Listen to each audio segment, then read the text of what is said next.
You ever walk into a room so sure of what you're about to see, only to have the air punched right out of your lungs? That was me the day I pushed open the doors of that wedding hall. I wasn't supposed to be there. Not really. I'd been told it was a family thing. Nothing I needed to worry about. He's family, she'd said. Her voice so smooth, so convincing that I didn't push back. I trusted her. God help me. I trusted her. But I couldn't shake the itch. That gut feeling that's too quiet to ignore, but too loud to silence. So I drove. I parked down the block. Walked past the parked cars. The flower arrangements outside the hall. I told myself I was being stupid. That I'd open those doors and see some cousin's engagement. Some uncle renewing vows. Something harmless. Something that would make me laugh at myself later. And then the doors opened. And there she was. My girlfriend. The woman I thought I'd spend my life with. Standing at the end of the aisle in a white dress. Not just a white dress. A wedding dress. Veil, bouquet. The whole thing. And beside her, holding her hand, smiling like he'd won the lottery. My brother. The world tilted. I swear I could hear my own pulse louder than the music. People turned their heads, gasped, whispered, but all I could see was her in white and him beside her. She locked eyes with me for a split second. Just one. And in that 1 second, I saw it all. The guilt, the defiance, the plea for me not to ruin it. I didn't move. My feet felt bolted to the ground. My mouth was dry, my throat tight, my chest hollow. It wasn't just betrayal I felt. It was humiliation, devastation, rage, all tangled into one unbearable knot. And my mind flashed back, fast and cruel, to the night she told me she was with family. To the time she brushed off my suspicion, with a smile and those same 3 words. He's family. She had been saying it all along. She wasn't lying. Not exactly. She was hiding in plain sight. The crowd shifted, uncomfortable, unsure of what was happening. My brother avoided my eyes, focusing on the officiant, like if he stared hard enough, I'd disappear. And me, I just stood there, my hands shaking at my sides, my jaw clenched so tight it hurt.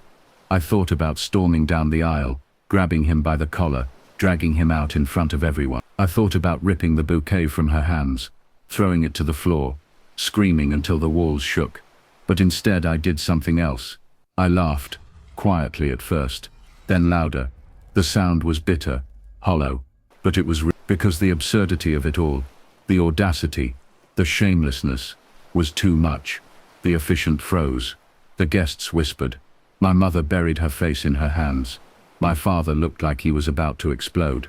And my brother, he finally looked at me, his face pale, his eyes wide, but his grip on her hand tightening. And that was when it hit me. This wasn't some drunken mistake. This wasn't some fling that spiraled out of control. This was deliberate, planned. They weren't ashamed. They weren't sorry. They were standing in front of God, family, and everyone we knew, claiming their lies as vows. I turned and walked out. My chest felt like it was caving in, but my steps were steady. I didn't run. I didn't stumble. I walked out of that hall, with the kind of calm that only comes when the worst thing you can imagine finally happens, and you realize you survived it. But walking out wasn't the end. It was the beginning, because once the shock wore off, once the numbness faded, I was left with something sharp. Not revenge, not yet. Resolve, the kind of resolve that whispers. If they thought this was the end of me, they don't know me at all. That night, I sat in my apartment in the dark, staring at the ceiling, replaying everything, every lie, every excuse, every touch, every smile. I thought about the way she used to hold my hand, the way my brother used to pat my back, the way they both looked me in the eye while hiding the truth, and I realized something that both destroyed me and freed me at the same time. They deserved each other, but that didn't mean they'd get away clean. I wasn't going to shout it from rooftops. I wasn't going to throw punches. I was going to do something worse. I was going to be patient. I was going to let their lies rot from the inside, and I was going to make sure everyone knew exactly who they really were, without me saying a single word out of anger. Because sometimes the worst punishment isn't fire or fury, it's truth. And truth, once it's out, never goes back in. And that's where the story really begins. When I left that wedding hall, I didn't slam the doors. I didn't scream at the top of my lungs. I didn't cause a scene.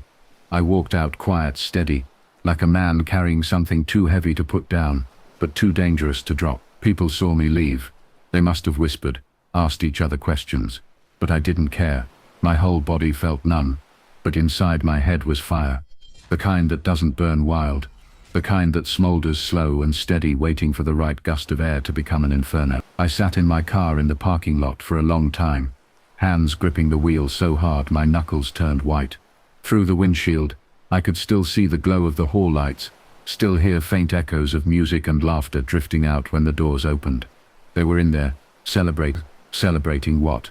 Their love, their victory, their betrayal. It didn't matter, because whatever it wasn't built to last. You know what hit me hardest in that moment? Not that she chose him, not even that he, my brother, chose her. It was that they looked me in the eye, week after week, and kept building this lie while expecting me to stand outside it blind and trusting. They didn't just betray me, they insulted me.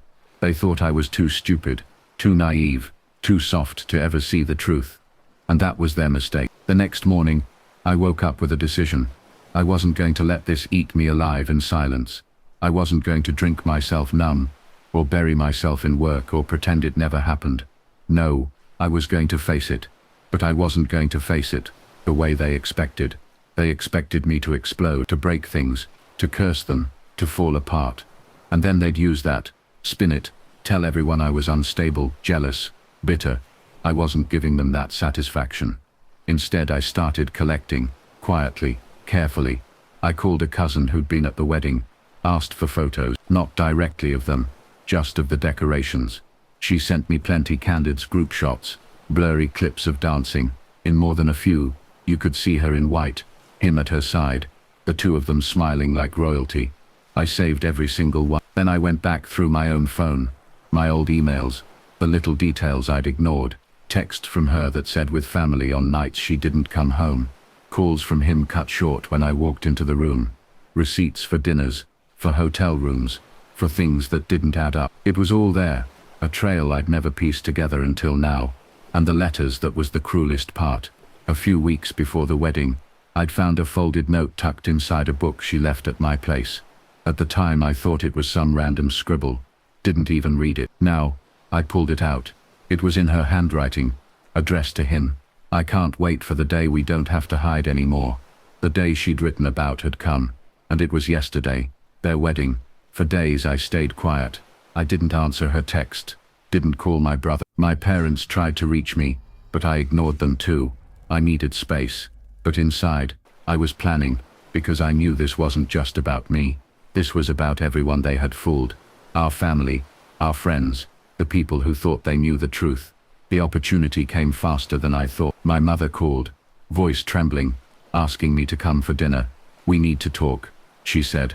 I almost refused, but then I realized, this was my moment. If they wanted to face me, they were going to face me, with everything I had. I showed up with a folder under my arm. Inside, photos, texts, letters, proof. My parents, my brother and her were already there. She had the audacity to smile at me when I walked in, like she thought we could be civil, like she thought I'd play the role of the quiet, heartbroken brother while they sat there holding hands.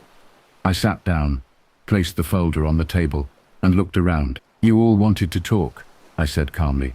"So let's talk." She opened her mouth first. "I know this must be hard for you." I held up a hand. Don't insult me by pretending this is compassion. You didn't think about me when you were sneaking around, and you didn't think about me when you stood in that hall in a white dress. So don't think about me now." The room went silent.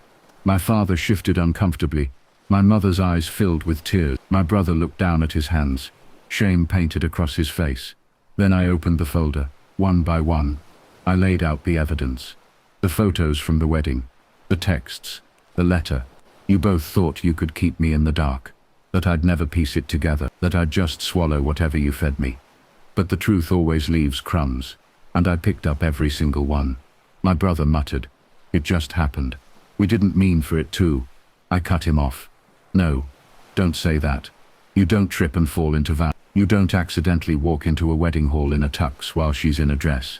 This wasn't an accident. This was a choice. And you chose to betray me. She tried to cry then, tried to reach across the table, but I pulled my hand back. Save your tears. They're not for me, they're for yourself. I didn't yell. I didn't curse. I just stood up, gathered my folder, and looked at them one last time. You two deserve each other. And the best part, you'll have to live with each other, every day, knowing the foundation of your marriage is betrayal. Good luck building happiness on that. Then I left.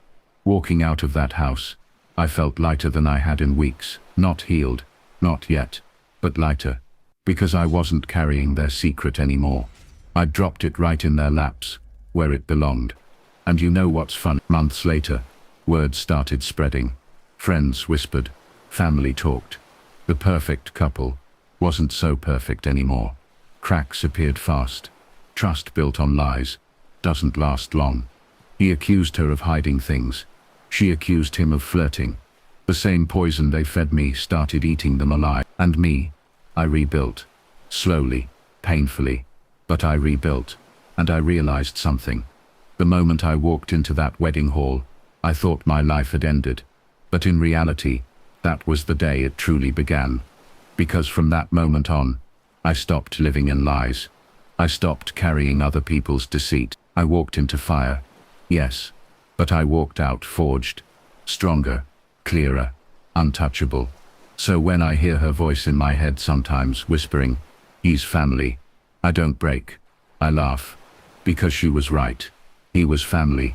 But now they're just each other's problem. And I'm free.